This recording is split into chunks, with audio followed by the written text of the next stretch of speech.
Yeah. Welcome back, y'all. Welcome back. Part two. That's right. Part two of the, special edition of the Southern Comfort Podcast, where we just telling y'all to wise up.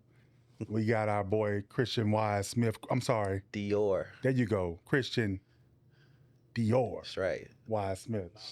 Y'all got people addressing me at public, at the grocery store. What up, Dior? Now the whole world knows. We ain't got people doing that. Yo mama got people doing that. I'm pretty sure it's on your driver's license. Oh, man. The first, I was at a mall when I was a kid and saw Christian Dior for the first time. And I said, oh, there goes some clothes on my name. And my aunt was like, baby, them clothes been here way longer. Them clothes like, no, there's a human with my name. So when we first left off with Christian on the part one of the episode, he was telling us about... It's not on. Oh. Everybody say what up to Dre. It's Dre, y'all. That's how you know it's live. That's right.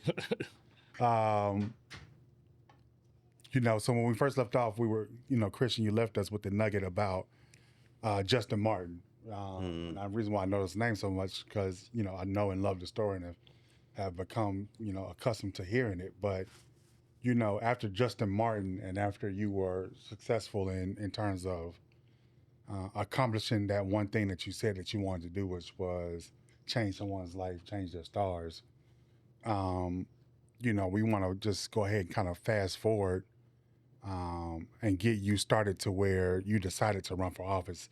After you made that phone call to me, we stood up your campaign in a Mexican restaurant. Yeah. You know what I'm saying? No mas. No mas, right? Shout out, to No Mas Cantina. If you know Atlanta, the Castleberry area. Y'all know that is the spot sometimes. But No Mas was like my second office. I used it as my headquarters for when I was running Hillary's campaign in the beginning. Before I had an office, I spotted, meet me at No Mas at the bar, sitting at the bar, you come talk to me. I was there from pretty much 9 a.m. till about 9 p.m. Wow. Yeah. So we set up shop, Christian's campaign, and, Christian wanted to do all the bells and whistles stuff that candidates think they're going to do. Not realizing what you about to do is you about to make calls and fundraise. Right? Talk about that humbling experience of making those calls and asking people for money. So that's the part that I think most people don't realize when it comes to running for office is you might have a great idea. You have, your heart and soul into it, that's what I say about myself for that 2020 campaign. It was all heart and soul. But then you realize to make the things happen, you have to have money to do it. Right. And you have to fundraise in doing that. But what was unique about 2020, though, COVID broke out. So we couldn't do a lot of the, I guess, traditional kind of campaign events. So most of it was on the phone or social media. And it's not easy to call anybody, especially people and say, hey, man, I've decided to pursue this.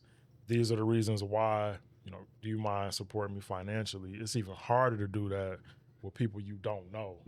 Well, actually, it actually might be easier doing it with people you don't know because you don't know them. They're going to say yes or no. But people like they might keep you on the phone asking you a million questions like, well, where's the money going? Or where do you, those kind of things. But it's a necessary evil part of the game. And it's one of those things, too, that I learned from you guys. The more money you have, traditionally, the more people take you seriously. But forgetting all that, it's really to be able to move the way you want to move. You got to have the money to do it. That's right. And at the same time that we are, raising this money, you making the calls, you had to make another series of calls, which was to leaders in the state party and the Fulton County party to let them know who you were and what your intentions were. And just kind of talk about sort of what that experience was like, because you're not just a political newcomer, you were a newcomer to politics as a whole, right? In that fashion. Yeah, nobody knew who I was. Nobody anticipated, like, oh, we're going to get a call from Christian one day because we know he's going to run for office. Only very few people knew once I got the vision to do it that that's what I was going to do. But I remember one of the first calls I made was to now Congresswoman Nikema Williams, and that call was cool. I mean, she answered the call, number one, and then number two, you know, she was willing to hear me out and listen to what I had to say. And then I think everybody who was an elected official like her, they did give me the respect and at least taking a call. And I get it that, you know, they don't always say, I'm going to support you, or, you know, sometimes they'll stay neutral or whatever. But just a learning experience, an experience to build more relationships with people. And yeah, man, it was, that part of it wasn't as bad as it came down to people who I actually knew. Yeah. Is where the funny stuff started happening. So now we are, you know, COVID took us all by surprise, right? Like, you know, I had my situation going on, which kind of halted the campaign even more a bit, but you still pushed forward, and it ultimately pushed, I think, Kev, they pushed the primary. The primary was originally set in May. Yep. Yeah. The world shut down mid-March. Yep. Yeah. And then it completely shut down in April. Yep. And as we slowly start coming back, they pushed, the primary was set for May, and they ended up pushing it back until June? June 9th, 2020. Yeah. Yeah. And so in that period of time, right, like, I think George Floyd happens, right? And it was not only George Floyd, but it was also Rayshard Brooks here in Atlanta. It was also Breonna Taylor, right? And so Ahmaud Arbery. Yeah. So it was like that summer or that spring of just social activism. And you decided to hit the streets, and, you know, against my better judgment, right? I was just like, no, you need to be on the phones. You need to be letting people know what your intentions are, but you hit the streets, and it actually, I think, paid off for you, right? Like, and this is in where one area I learned as a political strategist, right? In terms, and it also, you know, put me back in my place of, you were an activist as well at one point in your life, right? And you kind of got used or complacent to doing things a certain way, and you know it works, particularly in a primary election. But this was different because of COVID and because of what was going on. And I think you were looking at things from a landscape that I really didn't look at. I think you were looking at lens through a father, right? And you saw, you know, what if that was my son? Or you were trying to be an example to not only your kids, but everybody out there about, I'm here to protect you as Black people, but you who, you know, have a son out there who are out here in these streets, and they could be Ahmaud Arbery, or who could be Rayshard Taylor. And so kind of talk about Rayshard Brooks. Kind of talk about sort of what drove you to lead those marches, to do those things, or participate in some of that activity. Great question. And you're right. Part of it was me being a dad before. Part of it was me having experience, having guns in my face about police, and, you know, me seeing, like, man, that could have very easily been me, because strip away, you know, my credentials, or if you don't know that I'm an attorney, if I don't open my mouth and speak, the first thing that people see about me is a big Black dude with a beard. And even me being an attorney, I've been in situations where I've walked into different courthouses, and, you know, the white bailiffs will let the white attorneys go through, but they'll stop me. And it's like, oh, are you a defendant? You know, who are you? You take your belt off. And I'm like, well, I got a badge like you when I was a prosecutor. And just, I remember an experience in college where I almost got arrested trying to get in my own dorm room because somebody told police, hey, there's a big Black dude outside breaking in. I'm like, no, I live here. And so just moments like that made me realize in that moment, you know, before you know anything about me, you see me. And I felt like there weren't many people in a criminal justice space willing to say the things that I wanted to say, that I wanted the world to know. We heard a lot during that time about police reform and police brutality, but you never heard people say what the district attorney's role was, and that district attorneys hold bad police officers accountable, or at least they're supposed to. But there's this weird relationship where DAs will get endorsements and take money from police unions. And it's kind of like, well, you just let stuff slide because you're in bed with them. And I'm like, no, we need to put an end to all of that. I want people to know that I would be a DA who would put an end to that stuff if it happened here in Fulton County.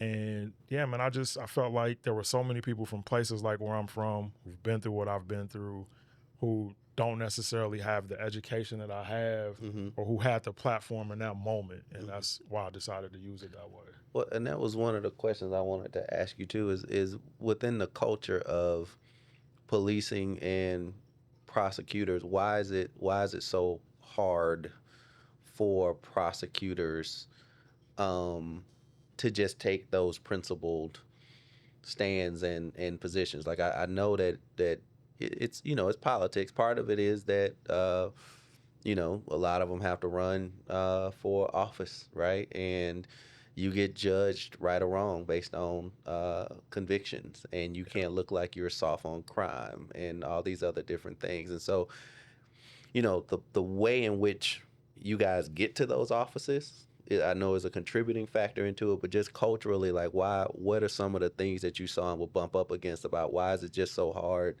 as a prosecutor to just do what people would think is common sense, right? If a cop puts his knee on someone's neck and kills them, that's murder, right? Right. Yeah, but why is that so hard? Prosecutors and police work together hand in hand every day. But they're two completely separate agencies, two completely different departments. But a lot of people's perspective is not that. Most people think that they all work together.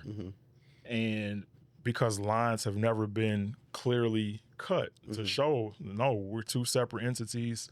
My job as a DA is to hold you guys accountable, just like anybody else who commits a crime. But you're right. I think those lines get blurred and overstepped so much because of politics and because of money. I mean, if you think about cities like Atlanta who have a police foundation and they raise millions of dollars for the Atlanta Police Department, and obviously that's going to play some type of a role in how the district attorney treats police. I'm not saying anything specifically negative about the Atlanta Police Foundation or the Atlanta Police Department, but that's just an example of how the money blurs those lines, and it's the people behind the scenes and the things that they want to have happen. And so I said, we're going to create a unit of complete transparency if I get elected. I wanted everybody to know where every dollar that I fundraised came from, and I wanted everybody to know the decisions that would have been made from the DA's office had I been elected. And I think a lot of people tried to hide the ball on that. It's like you in everything else, it's follow the money. Yeah. And I think the money has distorted the criminal justice system a lot, but not really, because if you talk about the roots of the criminal justice system, it ties back to slavery. Police agencies or policing came about from slave catchers. After slavery ends, then these things pop up called black codes. And what black codes did was allow, former slave owners and now the old slave catchers now, black people living in poor living conditions could be punished or convicted, and their sentence would be forced labor, right? Well, they didn't call it slavery again, but everybody was in poor living conditions. If you just got kicked off of a plantation and you didn't have anywhere to go, you could say that was everybody at that time. But since the law changed, you had other folks trying to be creative about keeping black people as free labor sources to keep making them money at our expense. And that's how policing stems from that. Yeah. And if you fast forward from the time black codes pop up, over 100 years in 1940s, 50s, I believe. No, excuse me, 1968 is when Atlanta got their first black police officer. So for several decades, you have no black police. I mean, everybody who represents what policing is white, and they stem from slave owners. So everything ties down to money, man, when you talk about the criminal justice system. It does. And I think it's so many facets to that too, because even with how people are housed, right, in prisons, a lot of times the prisoners, right, wherever that prison is, that's counted as a part of their census, which means they get federal funding. You get, the way the census works, you get federal funding based on the population. They will count prisoners as a part of their population to increase the amount of money that they get. But then, of course, that money does not go to actually helping those folks get the actual rehabilitation that they need while they're actually in prison, right? And so there's a lot of money tied to it. I think the other aspect of it, too, is that I've always been very uncomfortable with is judges, right? I don't think judges should run for office. Right. I think a lot of times judges, when it's a situation where a judge has to run for office and be elected, that's an immediate conflict of interest, and that just shouldn't be like a part of the system. So you think they should be appointed? Because I think you need at that point you're really talking about pay to play type deal, and so you can it's even a situation where this elected official or this Republican person selects. No, they're apolitical. They're apolitical organizations that like rate them, right? Like this happens. So I think you need a apolitical system and process where people just apply. You apply, you get rated as qualified, and then when there's an opening or a position, like it's random. But everybody knows you're qualified. But when we get into making them declare positions and run, like that undermines the system. Want a lottery system for judges. It should be. I would trust a lottery system before I would trust politicians. Or voting people. But it's not the voting people, right? The power is not equal. When it's the voting people versus who gave you campaign contributions, is not always equal. And we know that, and it's very dangerous to have that in a situation where you're dealing with judges. I've never heard that idea before. Yeah, in some states, and I guess in some ways you can say I'm part of the problem, but I've had Supreme Court candidates, right? I've done Supreme Court races in here recently, just like in Wisconsin, right? Now you got to operate within the system that you got, right? But am I comfortable with the idea that this person is raising money from people to get elected? The fact that that's gonna have a bearing, you don't think that's gonna impact their ruling? Of course it is. I can confirm nor deny that I've gotten out of some trouble because of my relationship with a judge or two. So yeah. So district attorney. What you think about that?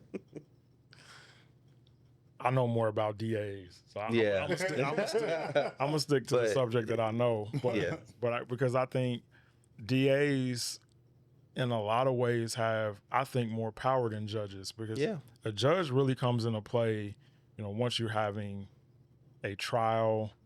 Well, it's up to a judge whether or not to accept a plea deal as well. But everything that happens before you go in front of a judge is driven by the DA. Prosecution. Yeah. What type of plea offer they make, if they want to put somebody in diversion, if they want to dismiss a case. The DA has the power to do all of those things. So my concern was more about highlighting to the masses just how important local DAs are, because a lot of times those elections get overlooked. They do. But to your point, going back about, how people in prisons were counted, that like I said, slavery, right? 3/5 compromise is where that stems from. Yeah. And I was made a deal to get some money and an endorsement by, and I don't mind saying her name, Mary Norwood, a white woman who served on the Atlanta City Council, where it came down to, if you want my money and my endorsement, you have to be willing to say publicly that you will put juvenile youthful offenders on prison farms for rehabilitation. Yeah. And I fired right back at her, Mary, that sounds like slavery. And her face turned bright red and she walked away. And then a couple weeks later, somebody else was in that race with her endorsement and her money. And it is what it is with that. Who was that somebody? Y'all know who she is. So June 9th rolls around, we did not get the outcome that we thought we would, but you received 20% of the vote while only you were being spent out. You were being More than out. that. It was almost 30%. That's right. I'm sorry. That's right. That's right. Give me my 10. It was almost 30% of the vote while being outspent. Almost, was it 2-1, 3-1? Like 3-1. Almost 4. More than, I think more close to it 4 was to 1. It was almost 4.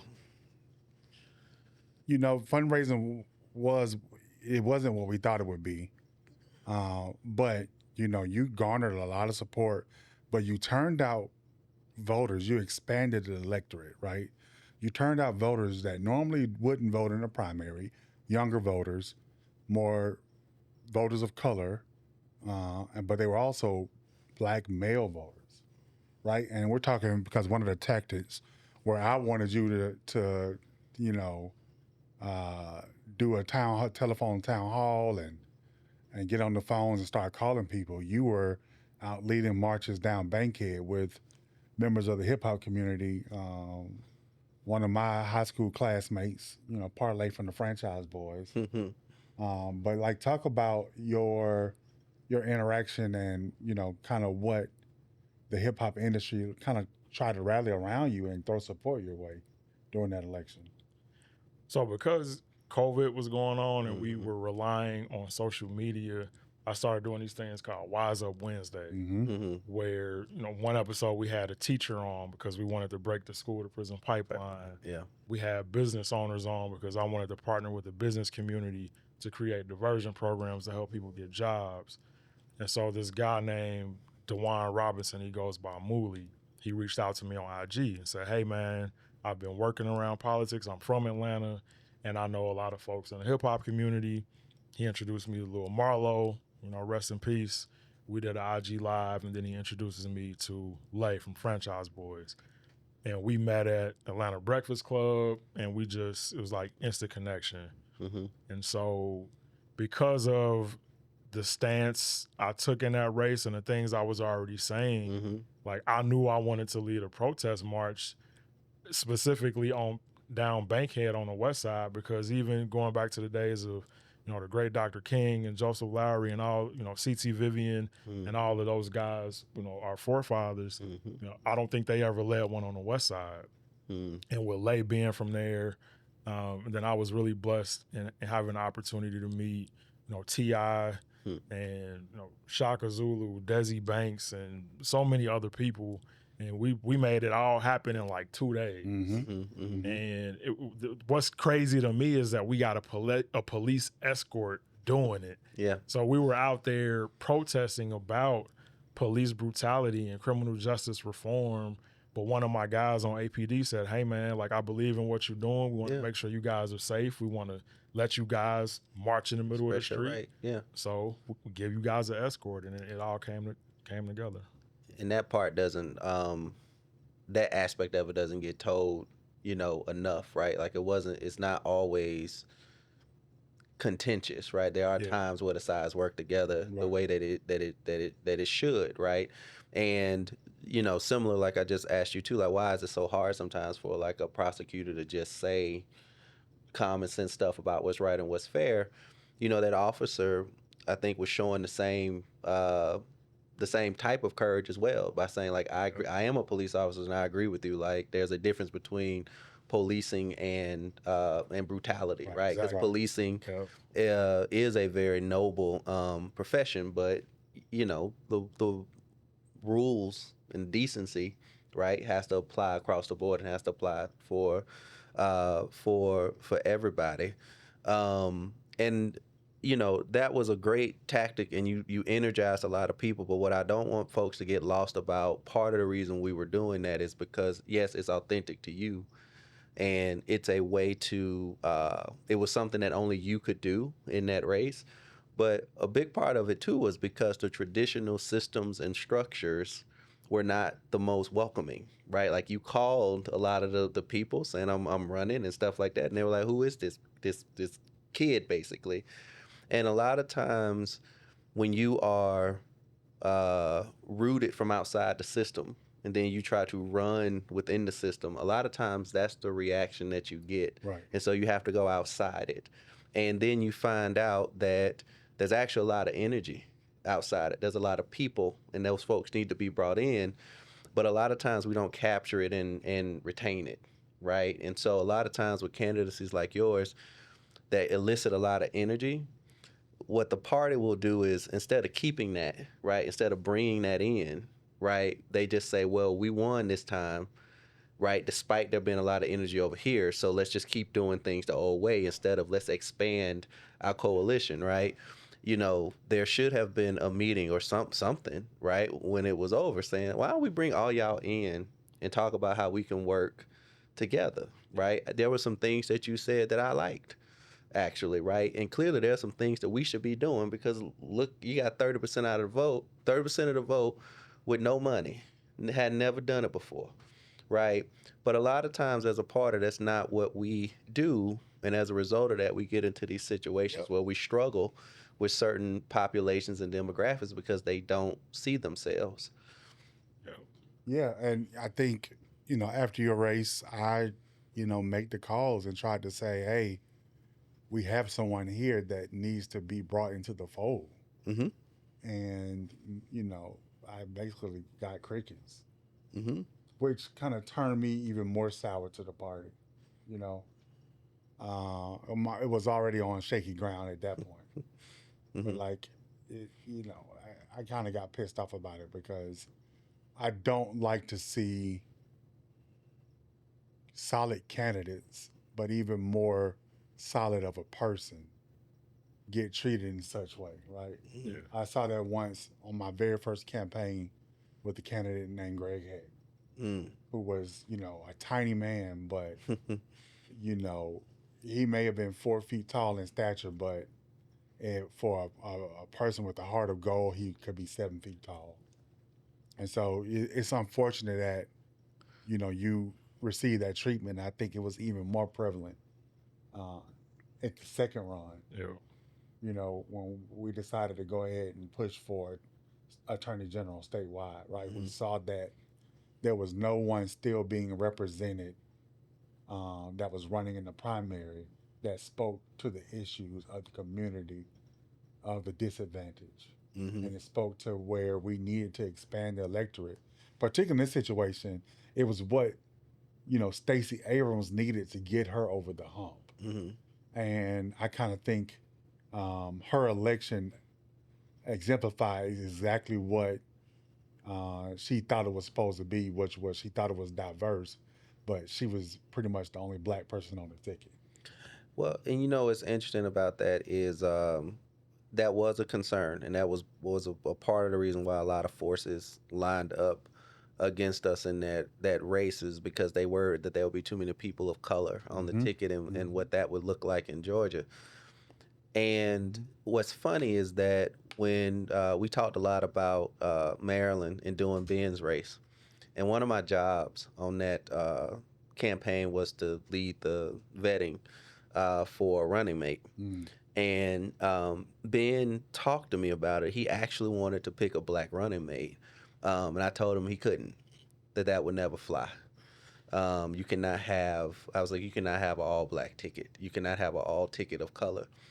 Now, fast forward, Wes runs, and that's exactly what happened. Mm-hmm. Wes's running mate, Wes Moore, the current governor of Maryland, is black. His running mate, Aruna Miller, is a woman of color. The Attorney General, former Congressman Anthony Brown, is a black man, and the candidate for comptroller, Brooke Learman, is a white woman. But it was mostly a ticket of color, led by women and people of color, and they won without a problem. And so, you know, that to me is one of those examples too of where you got to really be careful, and you got to rethink what electability looks like. Right. And so by the time we got to Christian's race, you know, I had learned my lesson. I learned that with Wes's race, and you know, and the other thing that was tough about that race too was we weren't having a conversation about like qualifications, right? Like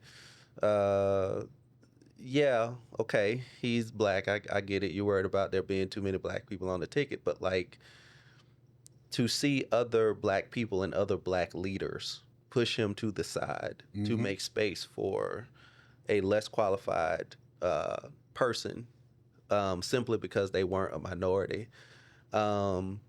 People, the electorate feels that, right? The electorate sees that. And I think when we're kind of going through this soul searching within like the party and trying to level set and figure out how we reposition ourselves for what people like actually are, all of those things have to be looked at, and it's biases like that we do have to check. Yeah. As a party, both in terms of the candidates themselves, but then also like some of the consultants too, right? Because I gave that advice to Ben, and I shouldn't have. That wasn't good advice. Yeah. Or it wasn't sound. It advice. wasn't. It was rooted in the wrong. It might have been the right conclusion, but it was rooted in the wrong thinking. Yeah. Yeah.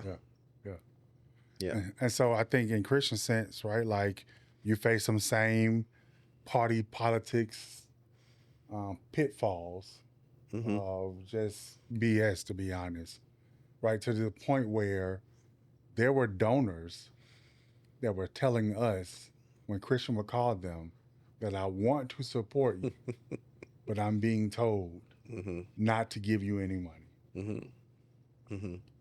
When I heard that, I almost lost my shit. The first race, it was a lot of attorneys I knew. Like after, you know, Fonnie jumped in the race, they were like, I think you should drop out. You're too young. You're too new. That was one thing. Wait your turn. Won my turn, all of that. Yep. But in the second race, like you guys have been talking about for Attorney General, like I believe that I could have won the first race too, but having gone through the process once and what we learned from that, I knew I was going to win a Democratic primary for Attorney General. But what was so frustrating about it was none of the voters say, hey, we don't like what you're saying. We're not feeling your message. You're not qualified. It was the establishment. It was every organization we went to for an endorsement would either lie to us and say, oh, we're just not going to endorse anybody. You know, and I'm going to specifically call out the Democratic Association of Attorney Generals, DAGA, whatever that. Oh my God. They told me to my face that they were not going to pick a candidate. Yep. Then 2 days later, they endorsed her. Yep. There was a black organization. I forget, it wasn't Black Votes Matter, but something along those lines. You want to talk about somebody who lost their shit. I remember calling Daga and going ham on that motherfucker. You should explain what DAGA. So DAGA is the Democratic Attorney Generals Association. So they are a national organization that exists to elect Democratic Attorney Generals across the country. Yeah. And they have been a client. We'll see if they are still a client after this conversation. They ain't listening to this. But I can tell you why they ain't listening to this. But yeah, in Christian's race, they picked sides, which was not smart politics. You know, and the reason, you know, we talk about this and we share all this, for me, it's because I don't want I don't want people like Christian to not, I don't want them to not know this, right? To not know that this is a reality, that if you step forward and you're younger and black in particular, and you step forward wanting to run for certain positions, that within politics, these are the headwinds you're going to hit. And it ain't just going to be from people outside your community. Sometimes the worst ones are the ones that look like you in terms of how they're going to treat you if you try to engage in this process. But the reason we wanted to talk about it and tell these stories and share it is because I don't want folks to get discouraged, right? There is energy that happened, right? We saw it when he would campaign and when he would get in front of people. And if we want to be competitive in races again, and not just be competitive in races, but more importantly, elect good people, right? That can actually be in a position to do something when so much action needs to be taken. We got to call this kind of stuff out, and we got to talk about it, and we got to really look at that process, because part of how we get the turnout and the votes that we need, we got to put better candidates in front of people too. And when you got good folks like Christian, right? And this was the choice for Dagger. What was the harm in just letting the race play out? Let the voters pick who they pick, and then just come in and be ready to go. But they didn't. You know what's do interesting? They said she can raise money. Well, yeah, if you give it to her, well, he can too if you give it to him. You know what I mean? It's foolishness. So what? I mean, we can say so many crazy stories about it. There was a black man on Atlanta City Council who came to one of our rallies. Man, when I ran for DA, a boy, who you stood on drumming the up front memories line with me, and then turned around and endorsed her in my run for Attorney General because of what he just said. Oh, she's gonna out fundraise you, so I got to go with that. But I'm like, wait a minute, man, like. You stood on the front line with me before. So what's changed? I'm still the same. My platform is still the same. But let's follow the money, right? That's what most people do, unfortunately. And that's why so many people hate politicians and hate politics. That's why so many people get screwed over and don't get the resources and the access that they need, because the people in these positions only care about money and how that money is going to impact them personally in their circle. But politicians should be about the people. You should have a heart of being a servant if you're going to be an elected official. And I wanted to bring that back to the game, but the people with the money is big bank take little bank. And we were little bank. I mean, we raised in that race $100,000. My opponent had like $2 million. $2 million. But we still got 25% of the vote. 25% of the vote. We still, even though Stacey Abrams told every major organization not to endorse me, and only one did, Collective PAC. Yeah. And I appreciate them for letting us know. They told us and he was there on a call. They said, "Hey man, you have an incredible story and an incredible platform, and we've never seen a candidate like you. But we were given specific instructions by her not to endorse you." But the reason that I'm shouting them out and I appreciate them is because they called us back in an hour and they said, "We're going to support you anyway." And they were the only ones who did it. Her two organizations, now they in trouble for all the money stuff she having. I'm not bashing a black woman. I ain't never said nothing about her publicly, and I'm still not. This ain't about her as a person, but we called them out because they put out endorsements of our candidate and didn't even give us the opportunity to interview. Yeah. And so after some people made a fuss about that, they gave us, what's the word I'm looking for? An interview just to say that they just to say they did one. Yeah. And then one of her employees said, "Look, man, you know what it is. You know what we can't do, but I'm going to donate to you out of my personal bank account." That's how much people believed in what we were trying to do.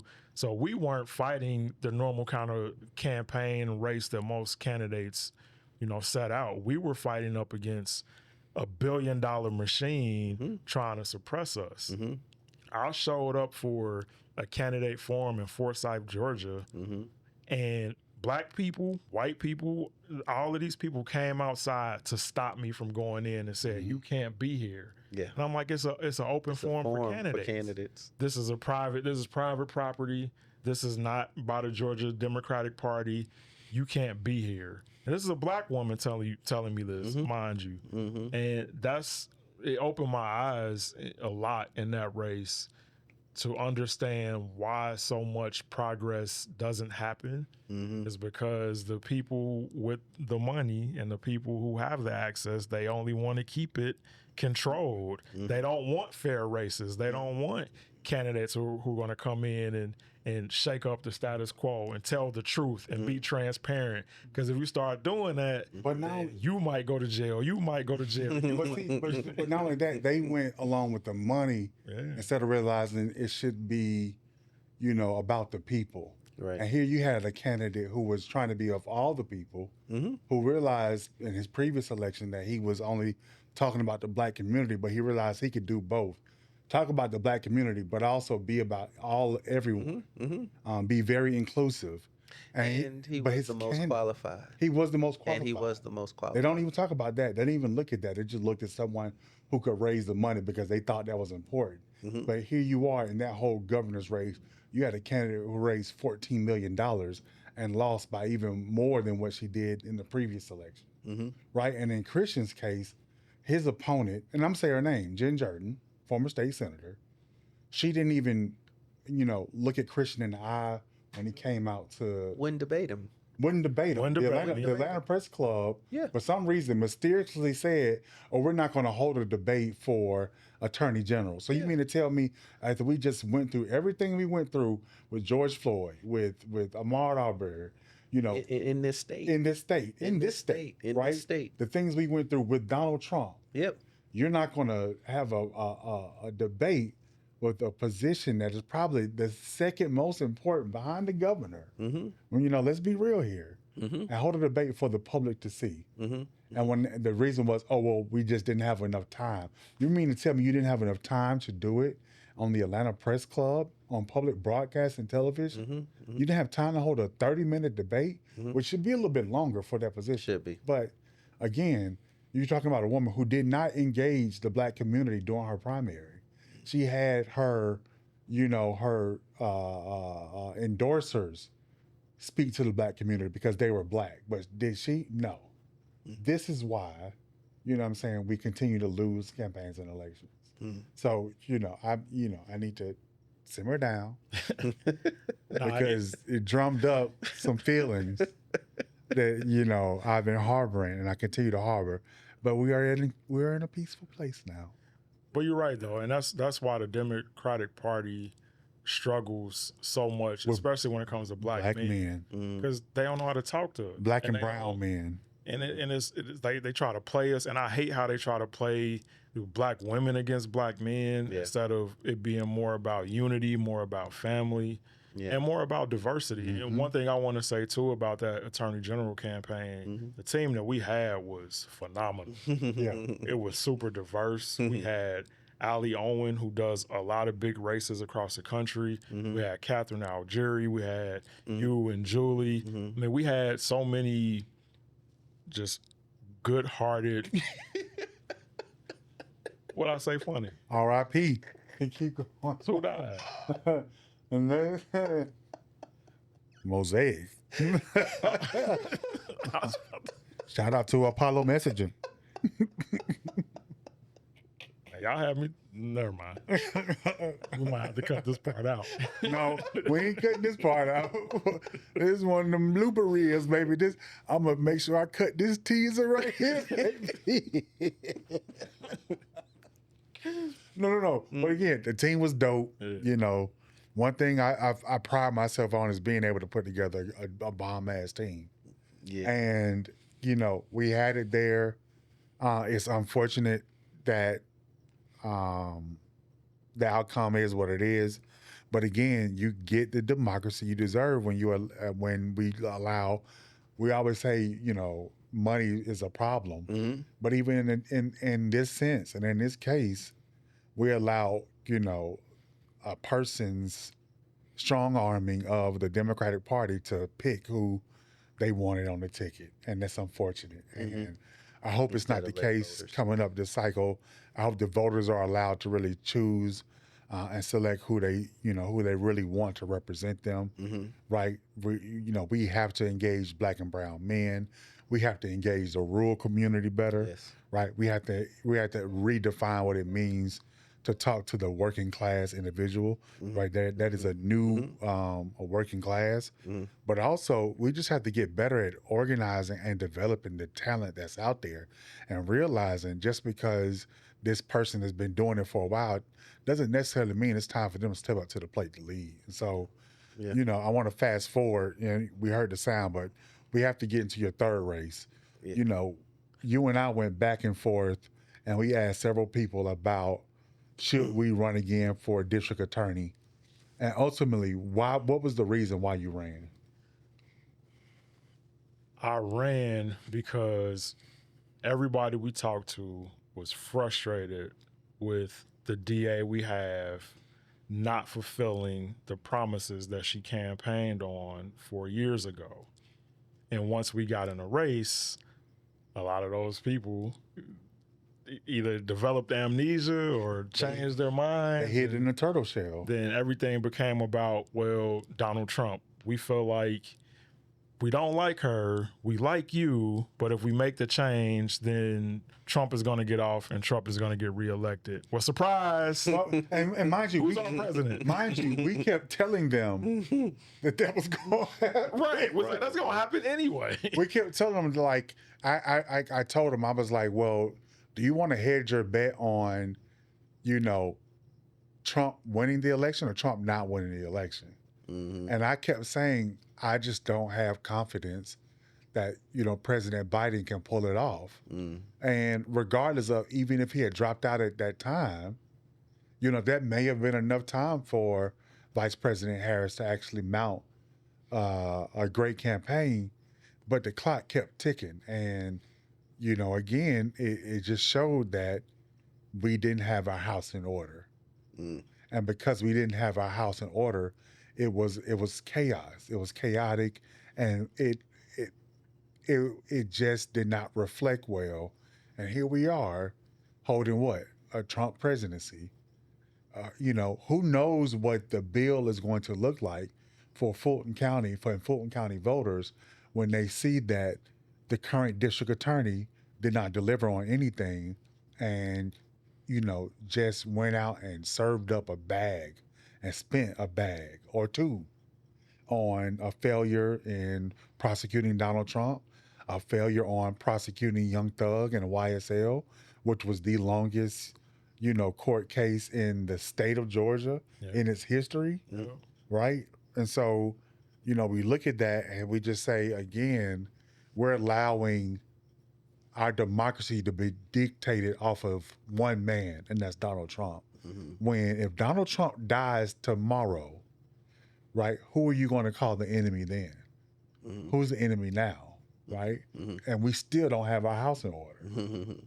So, that's, the third attempt, at running, and we try to stray away from our person running, but Christian, your story is so impactful, and you guys are going to hear a story because I'm going to find a way to embed it into this podcast so you guys can hear it. Or you can go to YouTube because the videos are out there. Yeah. They're still out there. Ads, the videos, yep. The ads and the videos. Yep. The intro, yep. Nothing never gets deleted off the internet. No. Off of Al Gore's internet. No. So, we heard the beat, we heard the buzzer. I do want to get, to a couple things. You had the opportunity to go out and meet a hero of yours in LA. And I want you to talk about that story and what that meant and how that kind of, helped you and just pursue. Because after the first election, you wrote a book, Chris and Key, Go Vote, right? And then that book helped introduce you to the Godfather.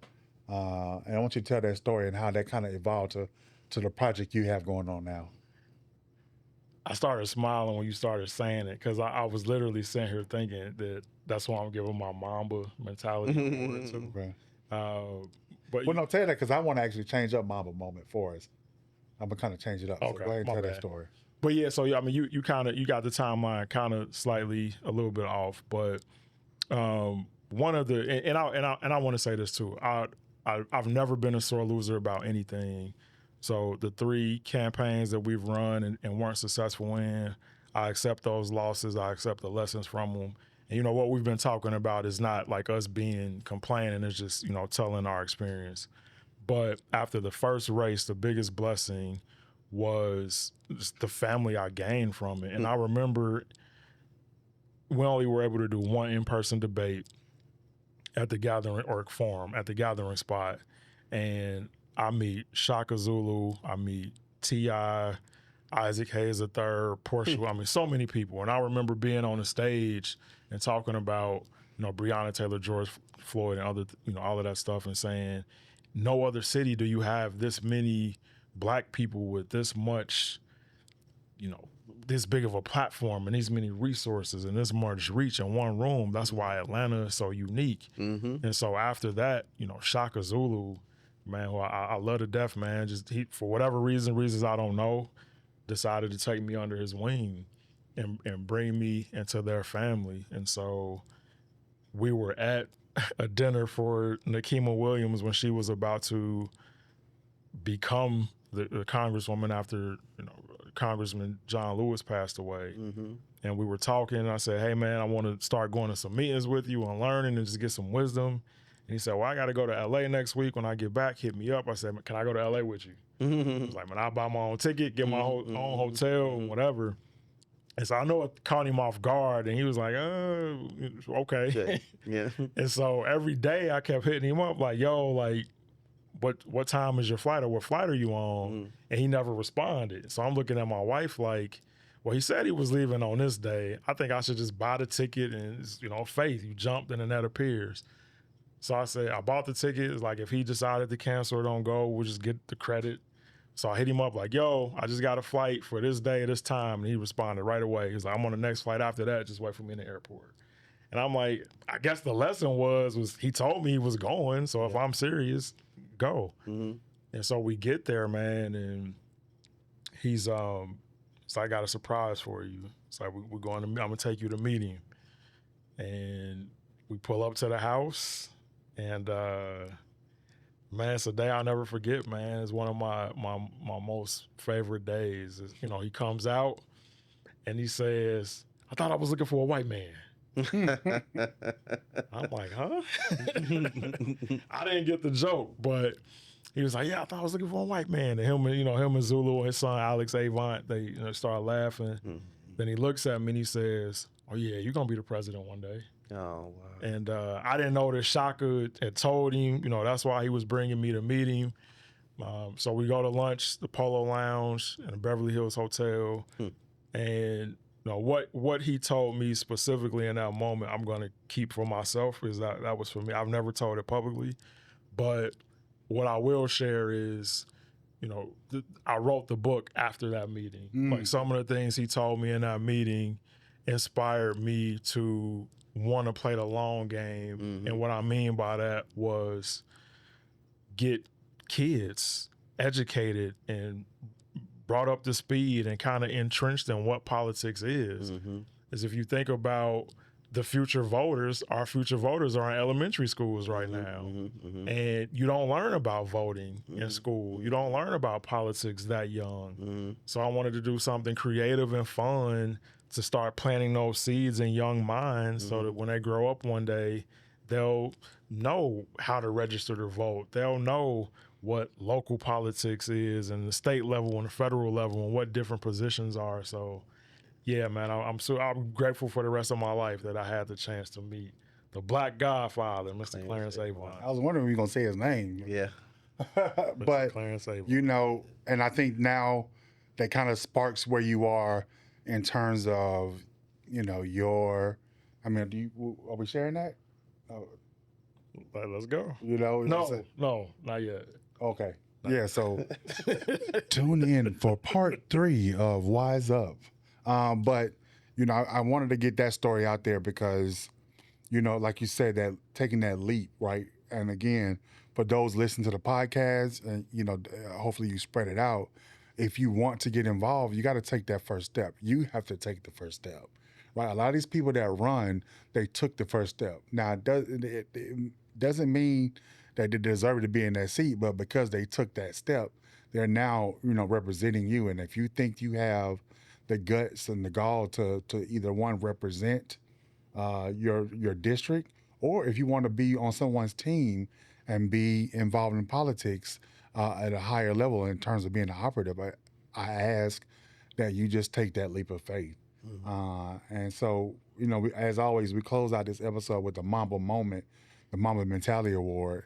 But instead of that, Kobe is our one of our favorite players, if not our favorite player. I want you to just quickly say your favorite moment of Kobe's. I'll go first to give y'all time to think. Mine was actually his last game, right? His very last game, right? Like, I was in Connecticut in the attic of State Senator Beth Bye. She put me up in housing while I helped run Secretary Clinton's Connecticut race for the primary. And I'm looking at it on my phone in a hoodie, under the covers, cold as all get out, right? It's like it has to be 20-something degrees outside. And I'm watching this man give it all on the court, right? Give it all on the court. And I remember the last time I actually saw Kobe play was the night before I went into the hospital in New York with double pneumonia, where he popped his Achilles. I'll never forget it because I had a headache, and I really hadn't seen him play, and he tore his Achilles, and I was like, fuck. But then when watching him on the court on his last game and give it his all, and just that determination, that grin, I just had to, that was my favorite moment out of his entire career. So. Oh, mine is easy. I saw him play Jordan. Oh, well. So that was my favorite. Wow. That, and then when he got his first ring without Shaq, because I knew that would make his legacy unquestionable. So those would be my two favorite moments. And then I want to say, like, one thing, and I love what you did with the book, because that's keeping folks, encouraging people to stay engaged, which is why we wanted to talk about all of what we talked about today. But I want people to remember a couple things. Number one, oftentimes the first time you run, you don't win. That's just true, right? The majority of it. So if you want to get involved and you want to get engaged, just be prepared for that. The first time up, you're going to navigate some headwinds, and you might not win that first time. And then the second thing I want people to remember, the most successful black politician we've ever had so far, Barack Obama, made it all the way to president of the United States. Don't forget a couple things about that. He did that outside the party. Party was against him. Superdelegates against him. The infrastructure, the system against him. Majority of the Black Caucus against him, right? He is president he became president not because of the Democratic Party, but despite it. He built his own organization and operation and willed himself into that. So while there might be a lot of discouraging things when you put yourself out there, just remember, if there's no other example, look to that one. It's still possible, though. It's still possible. So that's what I hope, one of the many things I hope people take away from your story and what we talked about, and that people just don't get discouraged because you hit those early headwinds. You still found a way to serve and keep going, and we got to see more of that. Before you give your Mamba moment, I think we need to table that for another episode on, you talk about how he built his own infrastructure and operation. Do you think it's time that we retire the Obama model? Because it seems like we're trying to hold on to that 20-year legacy. Yeah, maybe. And try to build something else. Okay. Yeah, people change. Elections change. We'll change that for the topic. Favorite Kobe moment And first, I got to say, I'm an Ohio guy. So LeBron is the GOAT, in my opinion. LeBron is my number one. Tune in, y'all, for the next. I actually became a Kobe fan. That might be the most controversial thing we've said today. And I love Bron, but go ahead. I became a Kobe fan later in his career because as a kid, I always loved Shaq. You know, I was always a bigger kid than most kids growing up in the 90s. Loved Jordan. Man, everybody loved Jordan, but Shaq was my favorite player when I was a kid because he was a big dude. I was always a big dude. So, of course, when Shaq and Kobe split, I was team Shaq and when he was with the Heat and all of that. But then, I don't know, like I just started to really appreciate Kobe's mindset when I was in law school is when I started to like Kobe because I was going through something through that experience where my mindset had to change a lot from being a new dad. You know, I was my firstborn, my son was 6 weeks old when I started law school in 2008. And so learning how to be a dad and learning law school at the same time, like I had to mentally just shift a lot.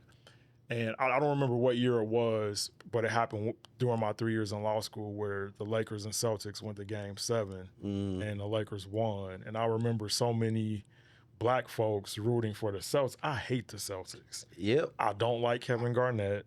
No, I don't like I like Paul Kevin Pierce. Garnett. I like Ray I don't Allen. like Paul Pierce. Ray Allen. I like Ray Allen. But the others, I'm like, I just didn't like that team. Yeah. And I really found myself for the first time rooting for Kobe. And so when they pulled it off in Game 7, that moment, and then there was a moment too, there was a clip of LeBron and Kobe in the Olympics. Yeah. And I think for me, that might have been the first time you saw Kobe being lighthearted. You saw him laughing and kind of joking around. And you saw Bron kind of pulling that out of him. Yeah. So those are my two favorite Kobe moments. Yeah, man. Well, y'all, brother, I appreciate you. Appreciate you. Being our first guest. Got to run it back for part 3. You got to run it back for part 3. You know, it's going to take a minute for part 3. But y'all stay tuned, you know what I'm saying? We Outcast forever. Y'all take it easy. Yep. You know, this is Big Rich. Kevin Harris. Special guest. Christian Wise Smith. No. Christian Dior Wise Smith. All right, y'all. Thank you for listening. And as always, we really appreciate y'all and the support. Peace. Peace. Peace.